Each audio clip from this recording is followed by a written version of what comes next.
माँ, मैं स्कूल जा रही हूँ, मुझे कुछ पैसे दे दो। मेरे स्कूल के बाहर बहुत ही अच्छा पाव भाजी का ठेला लगता है, मिट्ठू पाव भाजी वाला। उसके यहाँ की पाव भाजी बहुत ही स्वादिष्ट होती है।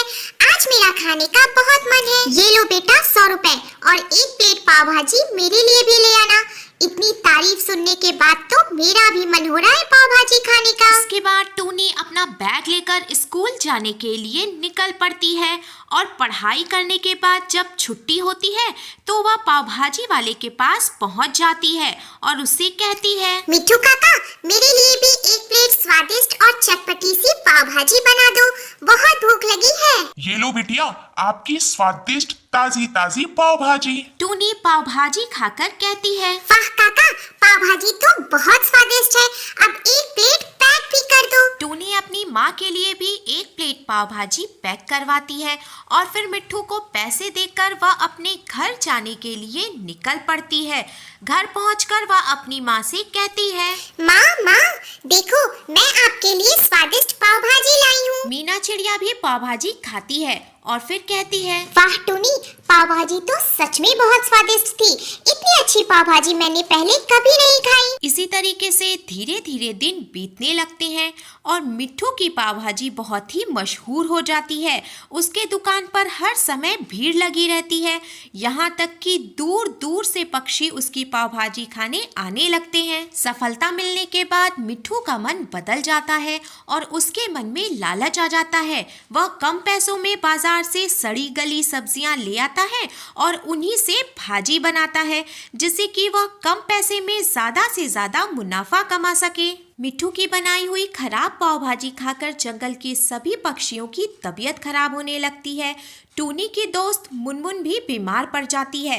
तब टूनी उसे देखने आती है। क्या बात है मुनमुन, 2 दिन से तुम स्कूल नहीं आ रही हो, तो मुझे तुम्हारी चिंता हो रही थी, इसीलिए मैं तुमसे मिलने चली आई। क्या बताऊं टूनी, 2 दिन पहले जब मैं स्कूल आई थी तो घर लौटते समय मैंने मिट्ठू पाव भाजी वाले के यहाँ से पाव भाजी खा ली और तभी से मुझे उल्टियाँ हो रही हैं और पेट में भी बहुत दर्द है।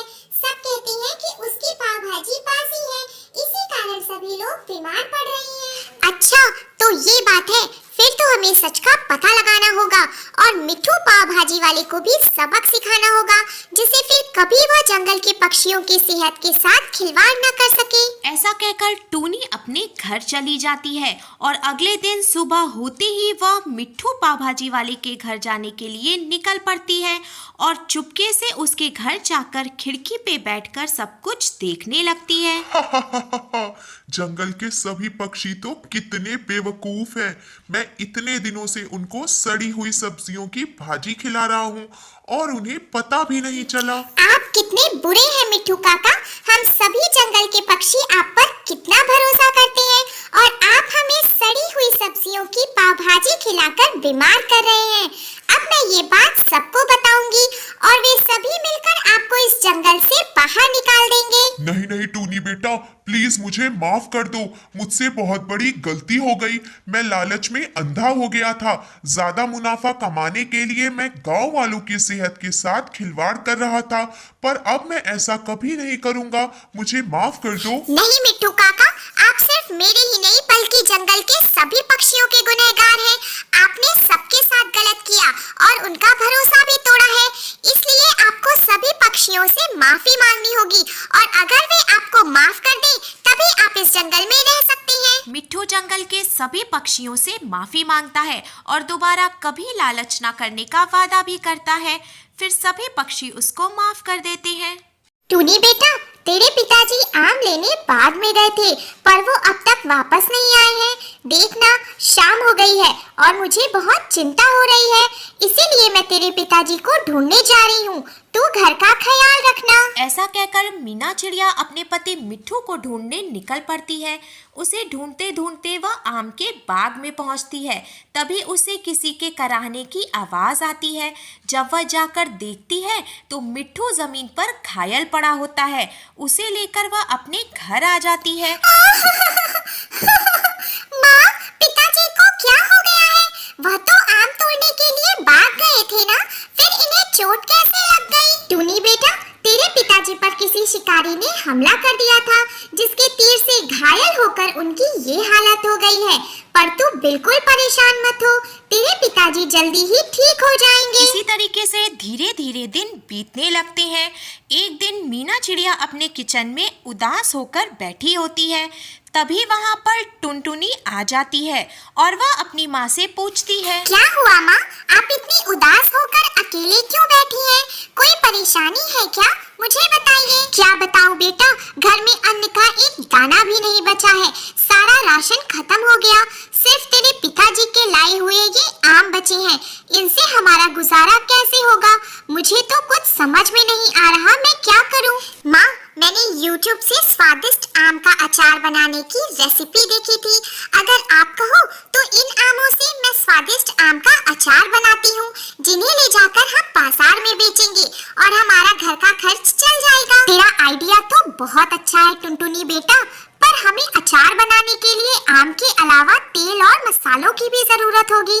मैं पास वाली मुनरी चाची से जाकर ये दोनों चीजें मांग कर लाती हूँ। मुनरी बहन, मिट्ठू जी के बीमार पड़ जाने के कारण हम पर मुसीबतों का पहाड़ टूट पड़ा है। अब तो घर में खाने को भी कुछ नहीं है, इसीलिए टुनटुनी ने अचार बनाकर बेचने का बढ़िया सुझाव दिया है, पर मेरे पास आम के अलावा कुछ भी नहीं है। अगर तुम थोड़े मसाले और तेल दे देती तो हमारी बहुत मदद हो जाती। हाँ हाँ मीना बहन, ये लो, अचार बनाने का सारा सामान है ये। और भी कोई जरूरत हो तो मुझे जरूर बताना, आखिर मुसीबत में पड़ोसी साथ नहीं देंगे तो और कौन देगा? मीना सारा सामान लेकर अपने घर आ जाती है और अपनी बेटी से कहती है, टूनी बेटा, मैं मुनरी चाची से मांगकर मसाले और तेल ले आई हूँ, चलो अब हम दोनों मिलकर आम का अचार बना लेते हैं। फिर वे दोनों खूब मेहनत करके स्वादिष्ट आम का अचार तैयार करती हैं और उसे लेकर बेचने बाजार आ जाती हैं। अचार ले लो, एक बार खाओगे तो बार बार आओगे, खट्टे मीठे आम का अचार ले लो। अचार तो बड़ा स्वादिष्ट लग रहा है बहन, जरा मुझे भी चखाना। हाँ हाँ बहन, ये लो स्वादिष्ट आम का अचार। अरे वाह बहन, ये तो बहुत स्वादिष्ट है, खाकर मजा आ गया। मुझे एक डब्बा पैक कर दो, मैं घर ले जाकर सबको खिलाऊंगी। इसी तरीके से धीरे धीरे दिन बीतने लगते हैं और टूनी के स्वादिष्ट अचार के चर्चे पूरे जंगल में हो जाते हैं। अब तो टूनी की दुकान पर खूब भीड़ होती है और सभी पक्षी चटखारे ले लेकर टूनी के बनाए हुए अचार का मजा लेते हैं। अब तो टूनी की दुकान चल पड़ती है और उसको अच्छी खासी कमाई होने लगती है। कुछ ही दिनों में मिट्ठू की तबीयत भी ठीक हो जाती है। फिर वो तीनों मिलकर आम का अचार बनाने में लग जाते हैं और खूब बढ़िया बढ़िया खट्टा मीठा अचार तैयार करते हैं, जिससे कि उनकी बहुत ज़्यादा कमाई होती है और जल्दी ही वे शहर में अपना बिजनेस शुरू करते हैं और अचार की फैक्ट्री बना लेते हैं। साथ ही साथ शहर में अपना घर भी खरीद लेते हैं।